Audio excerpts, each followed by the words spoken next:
Ils remontèrent le quai de Seine en sens inverse et durent ralentir au niveau de la Concorde. Capestin admira la place, son obélisque et ses réverbères entourés de petites meutes de touristes en Segway. Raides d'appréhension, ils avançaient par à-coups en se cramponnant au guidon. Ils souriaient sur leur plateforme ambulante. Ils avaient tout Paris sous les yeux, mais c'était leur grosse roue de caoutchouc sur le pavé qui les épatait le plus. Après les embouteillages, Capestan avait le temps d'apprécier le manège. Le feu passa enfin au vert et la 306 cala. Thorez toisa le vent d'une expression menaçante, prit une inspiration profonde et actionna la clé. La voiture redémarra alors que le feu passait au rouge. Le concert, tonitruant des klaxons, ébouriffa à peine les mouettes qui occupaient le pont. 20 mètres plus loin, un nouveau ralentissement les attendait. Thorez souffla et tâta le tableau de bord avec impatience. « On va y aller au Giraud. » Il quitta des yeux le trafic un instant pour chercher sur le tableau de bord, puis sous le siège passager. Il n'y avait rien. D'une voix lasse, Capestan confirma. « On n'en a pas. Pas de sirène ? Non. Pas de deux tons. Pas de gyrophare. En tant que brigade supplémentaire, on rentre dans les budgets, mais pas pour tout. » Constatant l'état des bureaux, des ordinateurs et des voitures, Capestan s'était renseigné. Pas pour les sirènes alors. Pas pour le matériel. On nous refourgue les excédents ou le démodé, et les sirènes, ça ne se démode pas. Comment on va travailler sans ? On n'est pas vraiment pressé, notre affaire date de 7 ans. Un peu plus, un peu moins. La voiture était encore immobilisée, et Thorez dévisageait Capestan sans rien dire. Celle-ci ajouta comme si elle venait de lui annoncer une mutation pour Minsk. « Je suis désolée. » Thorez revint à son volant. Il tergiversa quelques secondes avant de confesser. « Vous savez, le poste du répudié, je l'occupe depuis des années. Sauf qu'avant, j'étais seul. Maintenant, on est une brigade. Pour moi, c'est plutôt un progrès. » Les feux stop de la Volvo devant eux s'éteignirent et on repartait. Thorez s'engagea sur la file de droite, veillant à ne pas renverser un vélo qui, contrairement à ce que lui indiquait la piste cyclable 2 mètres plus tôt, n'avait rien à faire ici. Thorez avait la tronche du type qui se mâche une phrase. Il hésitait à la cracher, mais ça n'allait pas tarder. Capestan savait exactement laquelle et elle lui donnait jusqu'à Châtelet pour se l'avancer. Il craqua à hauteur de Saint-Germain-de-l'Auxerrois. « Vous avez vraiment tiré sur ce type alors, pour qu'on vous colle là, malgré avant ? » Gagné. Elle en avait plus qu'assez de réciter sa leçon, mais elle se fendit quand même de son couplet. Légitime défense. Thorez, le nez plissé de scepticisme, resta cramponné au volant. La seconde question viendrait bientôt. Toujours la même inévitable. Thorez s'abstint. Il se la réservait pour plus tard. Ils arrivaient boulevard Sébastopol. La voiture s'engagea dans le parking Vinci, où quelques places étaient dévolues à la brigade. Sur l'une d'elles somnolait une somptueuse Lexus d'un noir rutilant. « Qu'est-ce que c'est que ça ?» demanda Thorez. « J'imagine que c'est la voiture de Rosière. Elle a sûrement une sirène. » Quand Capestan et Thorez atteignirent le palier, ils s'aperçurent que la porte était fermée, avec la clé dans la serrure. Capestan se résolut à sonner pour entrer dans son propre commissariat. Elle entendit aboyer et ne put s'empêcher de penser. Qu'est-ce que c'est que cette histoire encore ? Le Breton vint leur ouvrir, un chien furieux à ses pieds. Le commandant hocha la tête et retourna à sa conversation, aussitôt suivi par le petit trot du chien. Tous rejoignirent Rosière qui avait aménagé son bureau en pierre avec opulence. Un sous-main en cuir gravé, une lampe en bronze à fausse chandelle, l'abat-jour frappé des abeilles napoléoniennes et un porte-crayon doré à leur fin. Elle avait également élargi son territoire sans vergogne en ajoutant 2 fauteuils crapauds capitonnés de satin crème à rayures vertes face à son propre trône en bois précieux. Dans un de ces fauteuils se trouvait une femme blonde aux cheveux bouclés. Elle tenait à la main un dossier qu'elle faisait tournoyer d'un geste parfaitement maîtrisé. Une nouvelle recrue, se dit Capestan.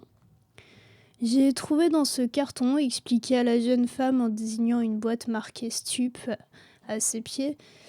C'est le dossier d'une affaire soi-disant classée sur un dealer qui opère dans le parc Monceau. En apercevant Capestan, elle se leva. « Bonjour commissaire, je suis le lieutenant Évard. J'appartenais à la brigade des jeux et on m'a muté ici. Quand j'ai su que c'était vous qui dirigiez le groupe, je me suis dit... » Elle écarta les mains comme pour signifier « ça se tente ». Tout en se composant une expression accueillante, Capestan révisa la liste de CV. Évrard, le lieutenant, en effet, mais aussi joueuse compulsive, interdite de casino et placardisée pour magouille présumée avec des tripots clandestins.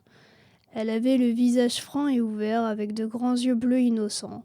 Pas une tête de bluffeuse, ça avait dû l'aider. « Bonjour, lieutenant, heureuse de vous compter dans nos rangs. C'est à vous le chien ? » « Je vais me faire un café, » prévint Thorez avant de gagner la cuisine. Évrard pâlit subitement. Elle venait de reconnaître la Scoumoune et ses mains partirent instinctivement à la recherche de celle ou d'une amulette quelconque. Elle palpa ses poches et retrouva un semblant de calme. Thorez détourna le regard gêné et fila vers son bureau, où il disparut. Capestan insista. « Il est à qui ce chien ?»« À moi, » répondit Rosière. « Ça ne dérange pas ? On dira que c'est un chien policier. » « Il fait 20 centimètres au garrot, votre chien policier. »« N'écoute pas la dame, mon pilou. Elle dit n'importe quoi, » fit Rosière à son chien sur un ton faussement consolateur. Elle ajoutait « Et puis, il a du flair. » Capestan sentit qu'un minimum d'autorité s'imposait, mais le chien laissa choir son derrière comme s'il pesait 3 tonnes. Oreille et truffe dressée, il la fixait avec passion. Ses grosses pattes et sa tête disproportionnée lui donnaient une allure de chiot éternel. De toute façon, Capestan n'était pas très porté sur l'autorité. « C'est quoi comme mélange ?» Rosière énuméra de la main gauche. « Il y a du corgi, le chien de la reine d'Angleterre, un peu de teckel, du bâtard, du corneau, du clébard. Ce n'est plus un croisement, c'est un échangeur d'autoroute, » gloussa-t-elle, contente de sa blague ou de son chien. « Il s'appelle Pilote, mais vous pouvez l'appeler Pilou. »« C'est vrai, je peux, il se vexera pas. » Rosière sourit et se pencha pour gratter le cou de son chien, qui étira le museau au maximum pour profiter pleinement de la flatterie. Capestan allait rejoindre Thorez quand Merlot apparut sur le seuil.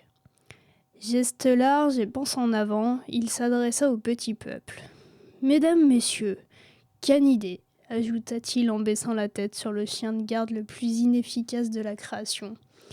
Après quelques ronds de jambes, Merlot mit à profit les présentations pour imposer un baise-main aux malheureux Évrard et Rosière qu'il n'avait encore jamais rencontrés. Enveloppé d'une senteur de pinard à décoller les papiers peints, il entama sa conversation mondaine. Il palabra, elles reculèrent, il palabra, derechef, elles abdiquèrent.